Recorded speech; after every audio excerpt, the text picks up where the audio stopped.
আচ্ছা মনি, বলতো হুম।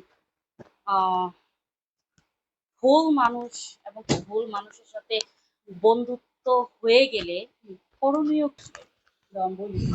ভুল মানুষের সাথে যদি বন্ধুত্ব হয় তাহলে সেখান থেকে তো তোমাকে বের হয়ে আসতে হবে।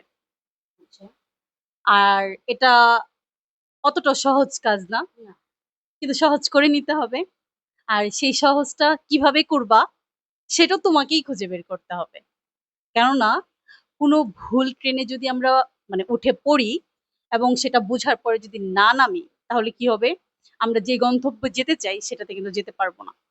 ঠিক তেমনই ভুল মানুষের সাথে যদি বন্ধুত্ব হবার পরে সেখান থেকে কামব্যাক না করতে পারো, আসলে সারা জীবন আমি এর যেটা হলো মাসুল যে দিতে হবে। ভুল চাই ট্রেনে সেটা হলো উঠে পড়ার পর হয়তো বা আমরা ভুল গন্তব্যে পৌঁছেছি, ওখান থেকে আবারও ব্যাক করি, যদিও কষ্টের।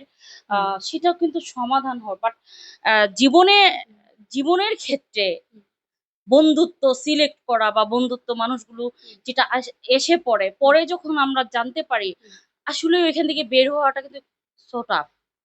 টাফ সত্য, কিন্তু তবুও ওখান থেকে বেরোতে বের হবে। হতে হয়। ভুল মানুষগুলো না থাকাই ভালো, Yes, কষ্ট হইলেও এখান থেকে বেরিয়ে বের হতে হবে।